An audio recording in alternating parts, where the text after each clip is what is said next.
give you a declaration of the independence of cyberspace.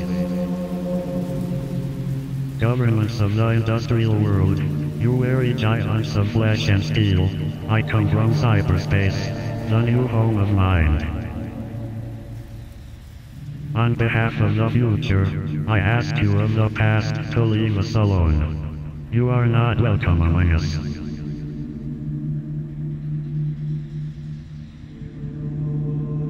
You have no sovereignty where we gather.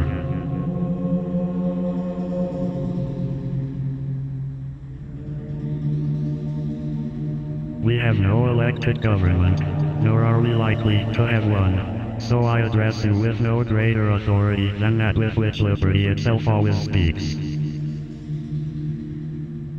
I declare the global social space we are building to be naturally independent of the tyrannies you seek to impose on us.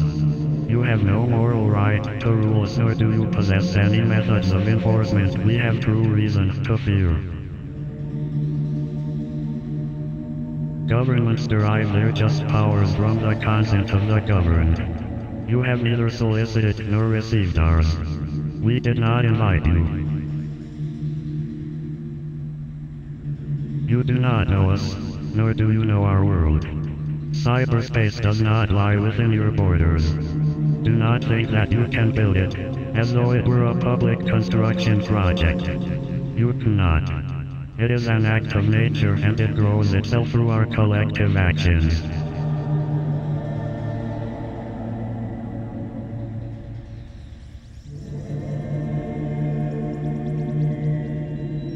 You have not engaged in our great and gathering conversation, nor did you create the wealth of our marketplaces.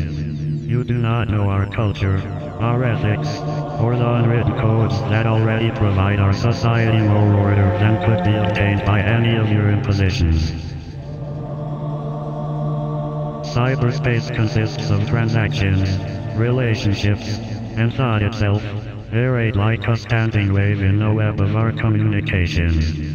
Ours is a world that is both everywhere and nowhere, but it is not where bodies live. We are creating a world that all may enter without privilege or prejudice accorded by race, economic power, military force, or station of birth.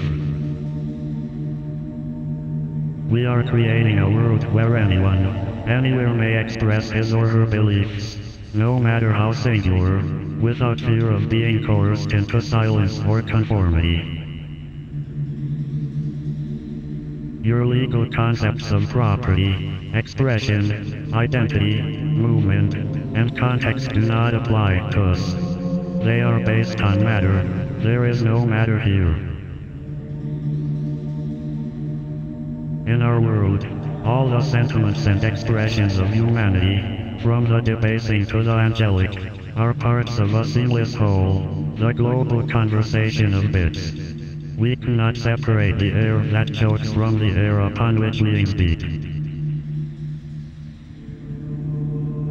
In China, Germany, France, Russia, Singapore, Italy and the United States, you are trying to ward off the virus of liberty by erecting guard posts at the frontiers of cyberspace. These may keep out the contagion for a small time, but they will not work in a world that will soon be blanketed in bit-bearing media. These increasingly hostile and colonial measures place us in the same position as those previous lovers of freedom and self-determination who had to reject the authorities of distant, uninformed powers. We must declare our virtual selves immune to your sovereignty, even as we continue to consent to your rule over our bodies. We will spread ourselves across the planet so that no one can arrest our thoughts. We will create a civilization of the mind in cyberspace.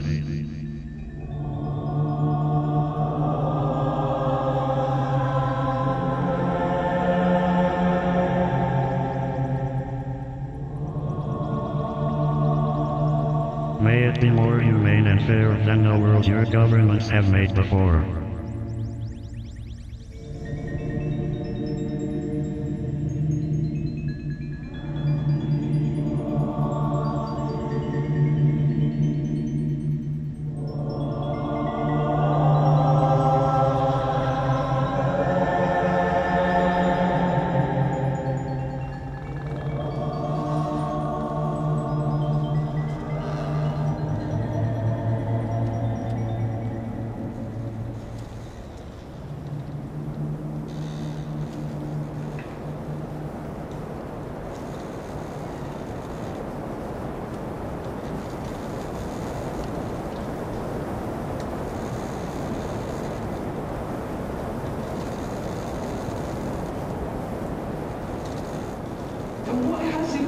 in effect, tribes.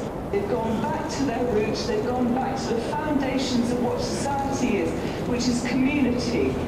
But instead of trying to impose a community from central government, they've created their own. And with that, they've